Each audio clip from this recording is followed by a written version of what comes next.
Dobrý den. Sledujete a posloucháte podcast HR News. Dnes natáčíme ve školícím centru společnosti ICT Pro.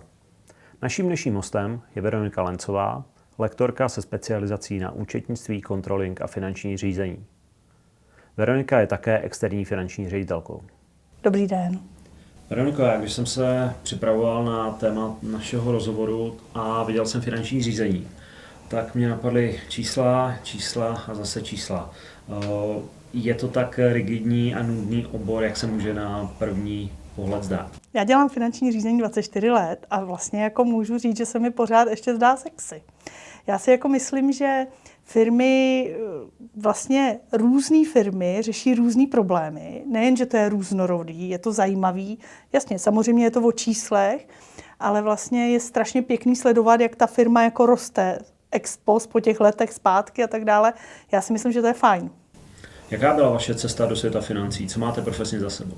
No, vystudovala jsem ekonomku klasicky, nebo ekonomii, bych jako byla taková jako přátelská vůči tomu našemu oboru, a pak aplikovanou matiku. Takže vlastně já dělám věci, které vlastně převádím to, jak ty firmy fungujou, samozřejmě díky finanční analýze a finančnímu řízení do různých čísel, tak, aby jsme vlastně viděli to hospodaření v trendu. To znamená, aby jsme mohli říct, ano, ta firma, která soutěží sama se sebou, se primárně zlepšuje v tom nějakým časovým horizontu. A vlastně snažím se to jejich finanční řízení, které měli, překlopit do té budoucnosti, že jim říct, hele, tohleto, když budete dělat, tak vám pravděpodobně poroste ziskovost, nebo bude naopak ziskovost klesat, nebo bude se snižovat nějaká aktivita, likvidita, takovýhle různé věci. A vlastně to mně přijde strašně zajímavý, že vlastně mně přijdou různé firmy, výrobní, obchodní, prostě firmy v krizi, ale i firmy, které jako jsou fakt už dobrý, ale chcou být ještě lepší. A to mě na tom vlastně přijde fajn. A já jsem se snažila vlastně po té škole, já jsem samozřejmě dělala, jak to tak bývá v korporátu, klasicky pěkných 16 let. A bylo to fajn, jako tam jsem se naučila spoustu věcí, i když mě tam spoustu věcí lezlo na nervy. A pak jsem se vlastně pak jsem začala podnikat a vlastně mám firmu, která má aplikaci, která právě vyhodnocuje různé firmy a vlastně jako některé banky ji používají, že vlastně říkají, jestli ten úvěr jako banka dá firmě ano nebo ne. No a pak samozřejmě ji používám i při tom finančním řízení. A pak učím samozřejmě jako účetnictví, controllingy, finanční analýzy a tyhle věci. To musíme ještě dostaneme, ale já jsem vás představil také jako externí finanční ředitelku. Já už to vím, co to znamená, ale co to znamená pro naše posluchače a diváky? Externí ředitelka znamená, že vlastně buď ta firma má finančního ředitele, nebo má účetní, nebo má daňovýho poradce, nebo má účetní a daňovýho poradce, nebo nějakou kombinaci. Vesměs je úplně naivistický pohled těch majitelů firem, že vlastně mají tady jednu paní, jednu Marušku, která vlastně dělá všechno a ta firma prostě pojede sama o sobě. To se v 99% firem nejede to takhle. A vlastně je fajn, když ten podnikatel nebo ten majitel té firmy si řekne, hele dobře, já tady mám Marušku, která zaúčtuje přijatý a vydaný faktury, pak tady mám někoho, kdo mi vlastně říká, kam jdu, jaký mám zisky, jestli se ta firma zlepšuje, zhoršuje, jak platí, řeší tam zaúvěrování, investice a další věci, návratnosti těch investic a tak dále. A pak má teda nějakýho daňového poradce. Je dobrý vlastně vědět, že má ty 3 cesty, které se nepotkají. Krok 1 a krok 2, když nemá peníze nebo nechce tam mít finančního ředitele na pořád, tak si ho bere na nějakou omezenou dobu a on mu pomůže v tom rozhodování. V podstatě na něj přehazuje tu zodpovědnost za to pravděpodobně špatný nebo i dobrý nějaký jako rozhodnutí. Existuje nějaká hranice, nějaký limit, dokdy tenhle ten souběh funkcí může fungovat a kdy už je absolutně kontraproduktivní? Jo, to je vlastně můžu říct, že je to tak okolo těch do 100 milionů určitě, do 100 milionů to v pohodě. A potom vlastně už jako ta firma je tak velká, že už by fakt bylo dobrý tam mít jako svýho člověka. Samozřejmě někteří ty majitelé si na tohle zvyknou a vlastně jako nějak jako křečovitě to drží, že třeba se posouvají až na 200-300 milionů, ale já si myslím, že už je to potom škoda. Že už je vlastně dobrý tam mít někoho jako na full time a člověka, který vlastně to jako vnímá tu firmu kontinuálně. Jak došlo k tomu, že jste se stala lektorkou, kdy jste začala předávat své znalosti? když jsem odešla z toho korporátu, tak to byly takové první jako věci. Učila jsem LinkedIn a vlastně jako pomalu a jistě jsem vlastně jako dostávala poptávky na to finanční řízení a vlastně bylo to celkem fajn. No a vlastně ono samozřejmě postupem času se to tak jako rozrostlo, že vlastně těch kurzů je opravdu hodně. V ICT Pro vedete kurzy zaměřené na finanční řízení, na finanční analýzu. Pro koho jsou určené a co je obsahem těchto programů? Takže je to většinou majitelé, účetní, ekonomové, ale i neekonomové, kteří se chcou vlastně jako nějakým způsobem naučit číst výkazy, finančně řídit, nebo lidi, kteří nastavují controlling a vlastně nemají s tím žádné zkušenosti, nebo lidi, kteří by chtěli jenom měřit nějaké klíčové ukazatele výkonu a neví jak. Takže vlastně já jim jako vlastně vysvětluju na každý cestou vlastně těch výrobních firm, to znamená logistiku, finance, ekonomii, různý kontrolingy a tak dále. Můžeme samozřejmě zabrousit do výroby, do marketingu, prostě různý takový jako čísla, který vlastně by měla tak každá firma nějakým slušným způsobem měřit a pak se na základě nich rozhodovat dál. Když budeme mluvit přesně o těchto lidech, kteří jsou mimo core finanční pozice, jsou nějaké vstupní předpoklady, nějaké znalosti, které by měly znát, než se zúčastní vašeho kurzu? Myslím si, že ani ne, protože my tady máme tady takovou akademii, která je jak pro začátečníky, tak pak samozřejmě pokračuje pro mírně pokročilý a pak tady máme velmi pokročilý kurzy, jako třeba už jenom likviditu nebo jenom cash flow. Ale vlastně jako můžeme tady mít úplně ekonomy, nebo neekonomy, který vlastně jako začínají úplně od nuly. A když budete přemýšlet o složení kurzu z pohledu teorie a praxe, což je velmi časté téma, jak je to u vás? No, tam jsou vždycky, skoro na každém kurzu jsou takový tragický 2 hodiny. Prostě to jako tomu říkáme nuda z Brna, je to prostě taková, jako to je jako nalejvárna teorie, bez který to prostě nejde. A pak už mám skoro na všechno takové jako onlineový trenažér, kdy už si přinesou svoji firmu, vezmou si nějaký obor, který je zajímá, nebo chcou si vyhodnotit konkurenci a vlastně napočítáme tam různé jako věci, různé varianty, různé nastavení a to už je potom vlastně celý o praxi. Takže 2denní kurz můžu říct, že třeba je to půl dne té teorie nebo 2 až 3 hodiny té teorie a potom vlastně je to všechno postavené na praxi. Které reálné situace s vašimi účastníky řešíte nejčastěji a co je cílem, aby po kurzu uměli zvládnout? No, určitě z pohledu finančního řízení a finanční analýzy, tak jsou to různý poměry cizího vlastního kapitálu, zadlužení, jestli ta firma je aktivní, jestli je dostatečně aktivní, jak mám málo peněz na účtě, mám moc peněz na účtě a vlastně nevím, co mám dělat.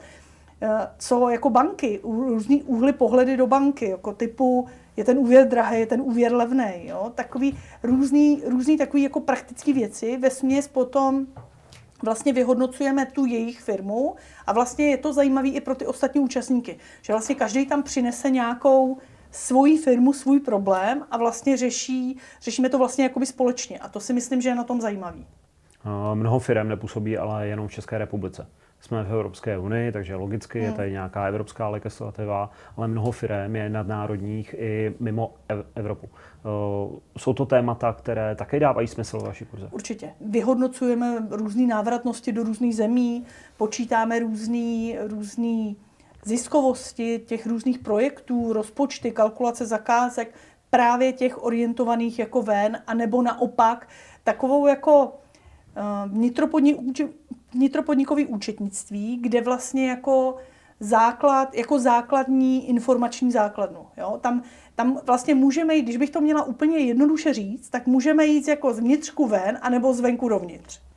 Zažila jste nějaké momenty účastníků kurzu, když jste se bavili o nějakém konkrétním tématu a když to řeknu hodně lidově, jim to najednou seplo?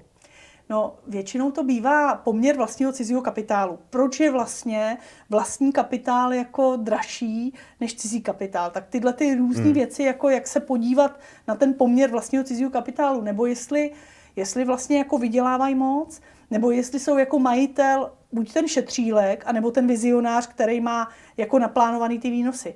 To dost často vlastně jako nad tím ty lidi přemýšlí. Jestli se orientovat na tu akvizici, na ten prodej, anebo jestli prostě opravdu jako nastavovat ten controlling jako z pohledu nákladů.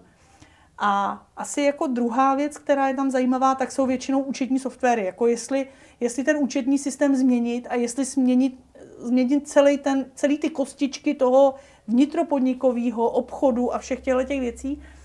A vlastně oni jako si poskládají na těch kurzech to, co by vlastně chtěli měřit a to, co vlastně čekají, jaký informace čekají z té účtárny a od toho finančního ředitele.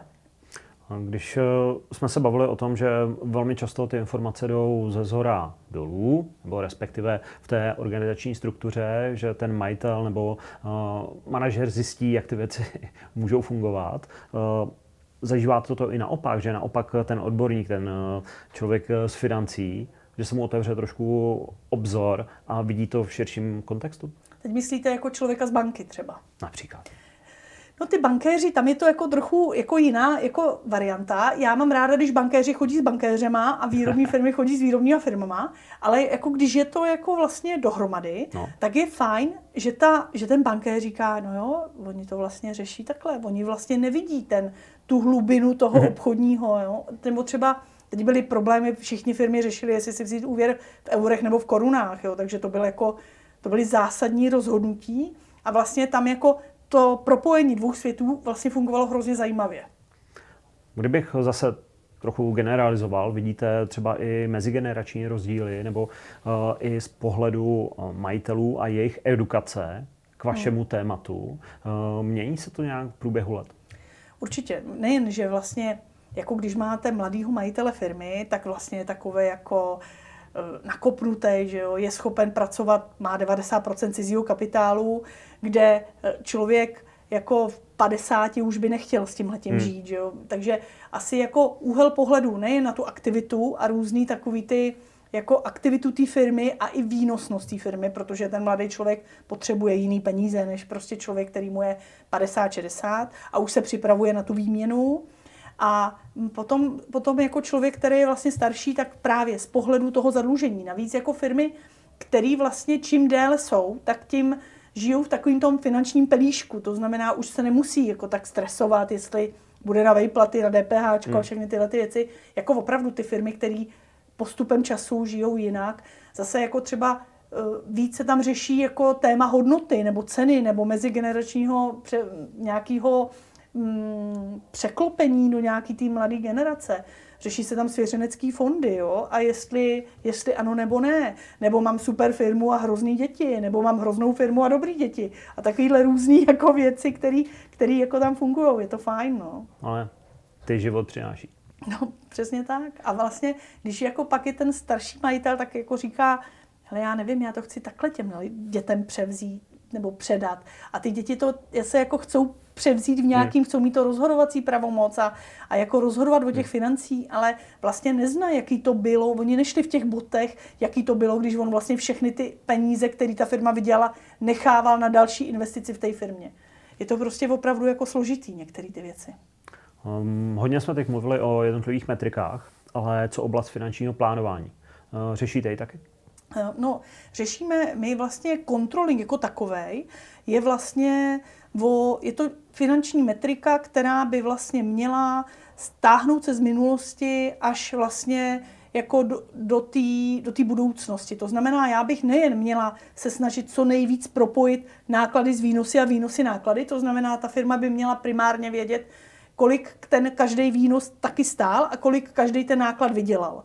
Pokud je to jenom trochu možný. A to vlastně souvisí s tím plánováním, to znamená s nějakou predikcí a pak je vlastně dobrý nastavovat vlastně, mám nějaký rozpočet, mám nějaký forecast a mám nějakou skutečnost. A neustále přeskakovat z jedné té úrovně na tu druhou. To je zásadní. Kdybychom to měli shrnout, jaké poznatky si tedy odnesou účastníci, když se budeme bavit o finančním rozhodování a risk managementu například? Rozhodně jako nějaký vazby, poměry finanční analýzy, poměrové finanční analýzy, různé vazby z pohledu cash flow, investic, návratnosti investic, nějakého finančního kontrolingu, právě těch likvidit, jako právě nastavení nějakého kontrolingu, plánování těch návratností a vlastně jako já se snažím, aby ty lidi nejen to pochopili, ale udělali si z toho nějaký automatický proces. Aby to vlastně jako, je to asi tak, jako když držíte dietu. Když držíte dietu, tak dřív nebo později stejně porušíte. A když chcete jako nějak rozumně, aktivně tu svoji firmu řídit, tak s tím musíte žít, tak opravdu jako to musíte žít. Je to jako změna životního stylu, jo?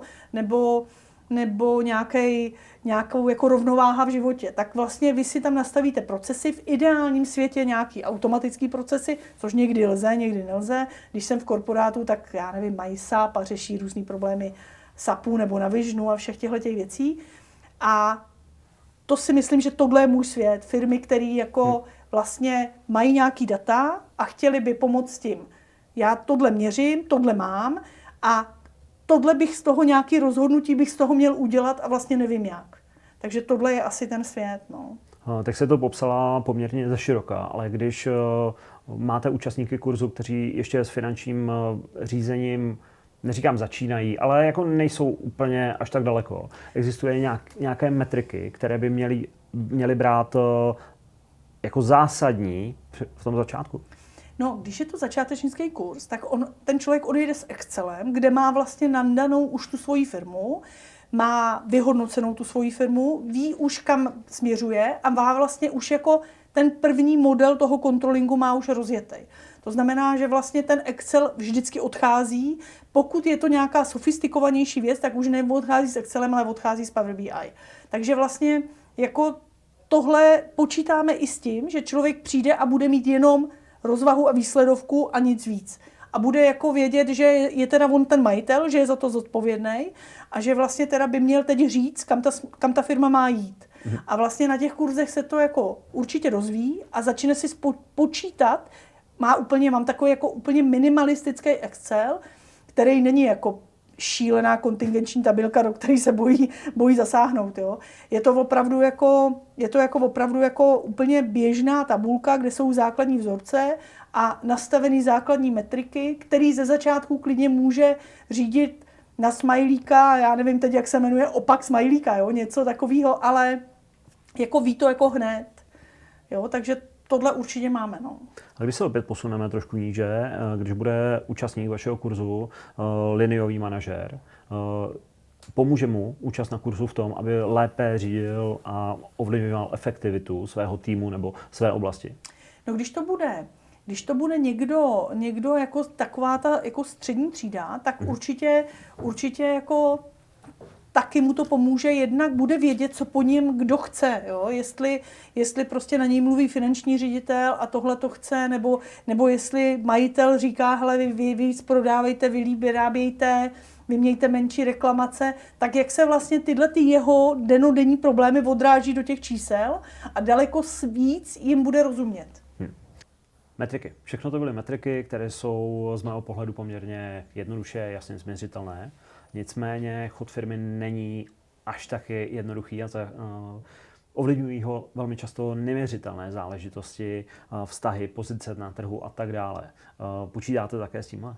No, tak tohle je samozřejmě taková jako pro datový analytika nebo finanční analytika, je to taková jako velmi složitá otázka. Jo. Jako máme controlling, má HR věci, tam už jako jsme schopni i některé jako od fluktuace, absence a různých věcí jako do toho controllingu jako pěkně aplikovat. Mám vlastně jako různý oddělení, které by měly měřit různé věci. Tam samozřejmě do jisté míry můžete řešit nějaké věci, které se možná na první pohled můžou zdát jako neměřitelné, ale vlastně ono to jako dost často jako vlastně se to opravdu jako je to o těch lidech a o tom jako jakým způsobem jako fungují ty lidi. Já kdybych měla říct jednu jako absolutně osobní nefinanční metriku, tak můžu 100% říct, že ta firma je tak dobrá, tak silná, jak lidi mají rádi toho majitele nebo jak mají rádi to vedení. To je vždycky jako strašně důležitý moment a strašně se do toho zrcadlí ten vztah toho běžného člověka nebo i toho středního managementu vůči tomu vedení. Jo? Že vlastně to je tam strašně znát. Je strašně znát, jestli ta firma má fluktuaci 4 nebo 30. Jo? Jako, když bych mohla říct jako nějaký takový jako rozmezí, tak rozumná fluktuace je okolo 10. A to je taková firma, která má toho majitele jako téměř jako ráda jako dost a vlastně je to jako fajn, dobře se tam ty věci nastavujou a je to dobrý. No. Existují nějaké nejčastější chyby nebo nejčastější témata, která řešíte a víte skoro jasně, že třeba přijdou? Jo, to taky, to je jistota. Já tomu říkám smrtelný hříchy. Dokonce mám asi takový kurz, který se jmenuje 7 smrtelných hříchů. A je to jako pro majitele firem. A je to třeba taková jako prima záležitost typu, my máme na každé zakázce 30%. Takže není možný, že by naše ziskovost byla menší než 30. No pak zjistíme, že ziskovost je 3, jo, a ona vlastně, a teď se strašně jako divíme. Nebo věrnostní program. Skoro všechny firmy mají věrnostní program jako špatně nastavený. To znamená, ten první rok je super a 10. už je to opravdu složitý. Jo, a když potom dávají těm zákazníkům různý slevy a různé věci, tak prostě je to jako špatně. Nebo já nevím, taková ta orientace na ty náklady. Jo? Jako máte firmy, které strašně šetří, mají rozpitvaný náklady úplně na halíř. A pak vlastně a výnosy mají v jednom čísle. To, co ta firma nevydělá, to nikdy neušetří. A to jsou taky jako základní věci nebo osekávání nákladů. Teď začneme šetřit a vememe úplně všechno na kost. Jenomže pak to vlastně jako když osekám náklady na marketing, když osekám prostě náklady na vzdělání a všechny tyhle ty věci, tak vlastně strašně přistřihnu křídla té firmě.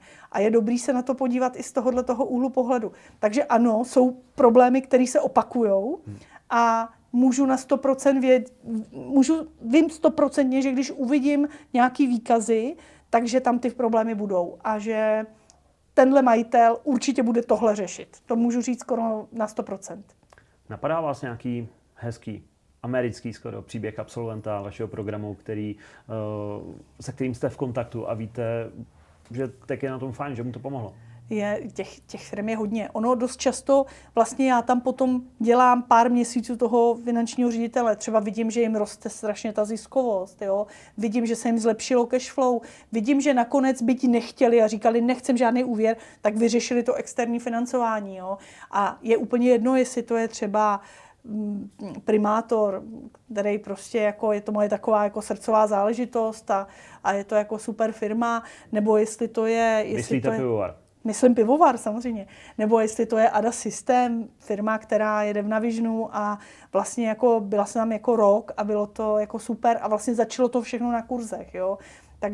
Takže jako mám takový jako lidi, kteří v tom dlouhodobém horizontu jako fungujou a pak se z toho vlastně stalo už takový jako přátelství a vlastně čas od času se sejdem, projdem ty výkazy, řekneme si, kam to směřuje a jako opravdu jsou firmy, s kterými prostě spolupracují 10 let. Co do vašeho odvětví vnášejí moderní technologie? Žijeme v době, kdy o AI se nemluví méně jak 10krát denně. Vidíte tam nějaký vliv? Já jako preferuju Power BI a vlastně umělé inteligence navázané na Excely, Pythony a tyhle ty věci. Můžu říct, že prostě pro mě Power BI je dnes a denně prostě velký téma a umělá inteligence navázaná na ty čísla. Já třeba mám firmy, které znám 10 let. 10 let jim dělám různý poradenství a různý tyhle ty věci. A pak jako dělám nějakou prezentaci třeba pro nějaký předsedy představenstva, všechny tyhle ty lidi, nebo na nějakou valnou hromadu nějaký prezentaci výsledků. Pustím si tam umělou inteligenci a ona mi řekne nějaký nový poměr, nějakou novou metriku a vlastně úplně říkáte, no jo, ono to tam fakt opravdu tohle v těch letech je a přitom máte pocit, že jste dokonale jako 1000krát prostě prošel.